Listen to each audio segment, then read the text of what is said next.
Baik, Assalamualaikum warahmatullahi wabarakatuh. Perkenalkan, nama saya Anissa Zara dengan NIM 2522134 dari kelas PTIK 1D.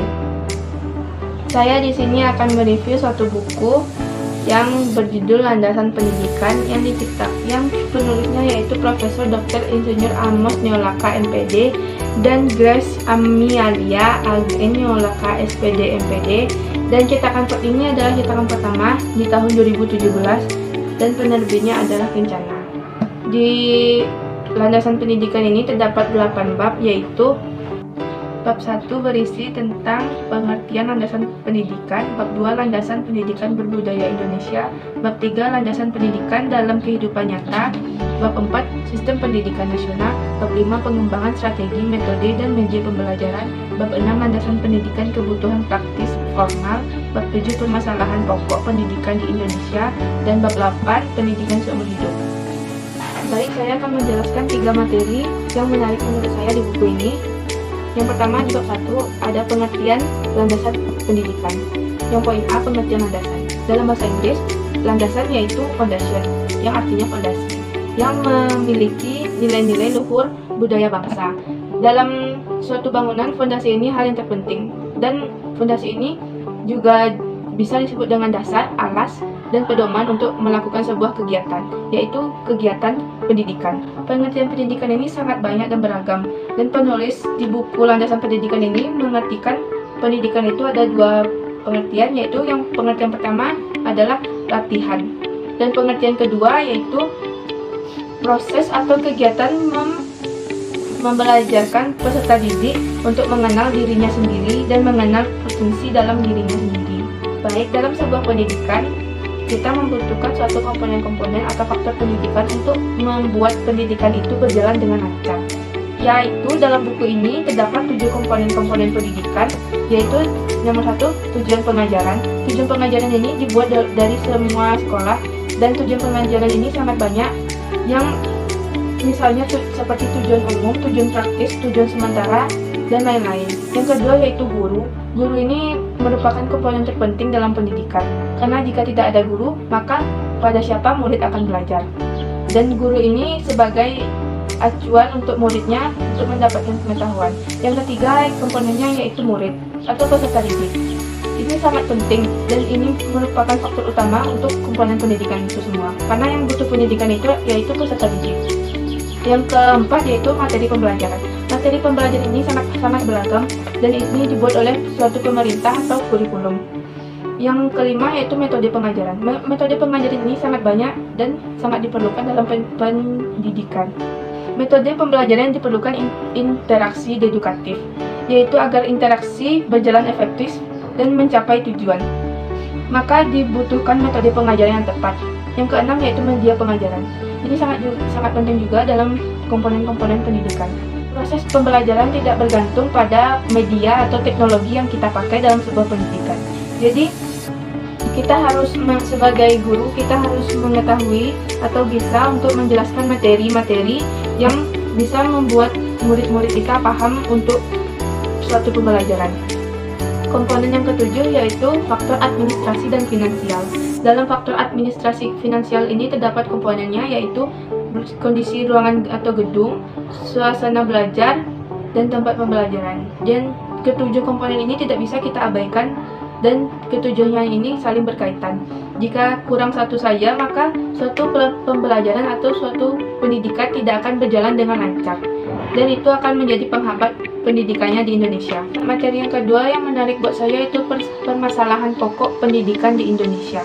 Yang seperti yang kita ketahui, negara Indonesia ini merupakan negara kepulauan dengan banyak pulau-pulau, dan tidak luput pula dengan banyak-banyak daerah terpencil. Jadi susah untuk melakukan suatu proses pendidikan di dalamnya. Jadi tampak jelas di Indonesia ini sangat serius dalam masalah mutu pembelajaran atau pendidikan di Indonesia ini, karena tidak semua anak-anak di Indonesia bisa mendapatkan pendidikan, karena anak-anak di daerah terpencil juga memerlukan suatu pendidikan yang formal. Menurut LPKPS Landasan Pendidikan Neolaka di buku ini, penyebab rendahnya mutu pendidikan di Indonesia difaktorkan menjadi 3, yaitu efektivitas, efisien, dan standarisasi. Adapun faktor permasalahan-permasalahan khusus yang menghambat mutu pendidikan di Indonesia. Yang pertama yaitu rendahnya kualitas sarana fisik. Seperti keadaan gedung atau keadaan suatu pendidikan atau keadaan sekolah itu tidak aman, atau gedungnya yang rusak, dan penggunaan pembelajaran medianya rendah seperti kekurangan fokus dan buku perpustakaan yang tidak lengkap. Sementara laboratorium yang tidak standar atau kekurangan alat-alat untuk media pembelajaran. Yang kedua yaitu rendahnya kualitas guru, dan yang ketiga rendahnya kesejahteraan guru. Rendahnya kualitas guru ini masih dipengaruhi oleh rendahnya kesejahteraan dari seorang guru atau pengajar. Karena walaupun seorang pengajar ini merupakan komponen terpenting dari pendidikan atau jalannya pendidikan dengan baik, dan ini juga merupakan faktor penghambat pendidikan karena tidak semua guru menerangkan atau menjelaskan suatu materi yang membuat siswanya itu paham. Dari rendahnya kualitas fisik dan rendahnya kualitas guru dan rendahnya kesejahteraan guru terdapatlah menjadi rendahnya prestasi seorang siswa atau peserta didik. Karena kekurangannya yang ketiga itu. Yang keempat yaitu rendahnya relevansi pendidikan dengan kebutuhan. Banyak orang-orang yang telah menjalankan pendidikan tapi masih banyak yang menganggur, dan itu banyak sekali di Indonesia. Karena kekurangannya fungsional terhadap keterampilan yang dibutuhkan peserta didik memasuki dunia kerja. Dan itu dipengaruhi oleh kesejahteraan guru, kerendahnya prestasi siswa, dan rendahnya kualitas guru, dan rendahnya kualitas fisik. Dan semua ini saling berkaitan. Dan juga faktor yang keenam, mahalnya biaya pendidikan. Walaupun pendidikan di Indonesia tidak efektif, tapi biayanya juga nggak main-main. Materi yang ketiga yaitu tentang pendidikan seumur hidup. Apa itu pendidikan seumur hidup? Pendidikan seumur hidup berarti menyeluruh. Bukan pendidikan seumur hidup itu seperti pendidikan kita sekolah di suatu ruangan kelas dari kita kecil sampai kita udah besar. Tapi pendidikan seumur hidup ini bersifat menyeluruh. Dan menurut UNESA 4 pilar pendidikan yang harus kita penuhi atau yang kita ketahui untuk mengetahui untuk pendidikan seumur hidup kita. Yang pertama itu learning to know, learning to do, learning to be, dan learning to live together. Yang pertama itu learning to know, belajar untuk mengetahui. Apa-apa yang di dunia ini kita harus mengetahui semuanya agar kita bisa hidup nyaman di dunia ini. Yang kedua yaitu learning to do, belajar untuk melakukan sesuatu. Seperti praktek di sekolah, seperti SMA, TKJ, kita praktek komputer, dan itu kita harus melakukannya praktek dan belajar teori-teori juga. Yang ketiga yaitu learning to be. Learning to be yaitu belajar untuk mengetahui diri sendiri, apa karakteristik kita, dan mengetahui jati diri kita sendiri sebelum melakukan sebuah pendidikan, agar pendidikan itu berjalan lancar untuk diri kita sendiri. Yang keempat yaitu learning to live together, yang diartikan juga hidup bersama-sama. Kita sebagai manusia harus memiliki sifat sosial, karena di dalam pendidikan kita tidak bisa, atau di dalam kehidupan pun kita tidak bisa melakukan sesuatu sendiri. Kita harus membutuhkan orang lain.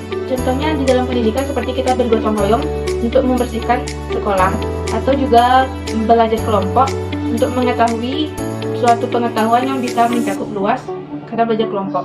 Demikianlah video yang saya jelaskan. Terima kasih. Assalamualaikum warahmatullahi wabarakatuh.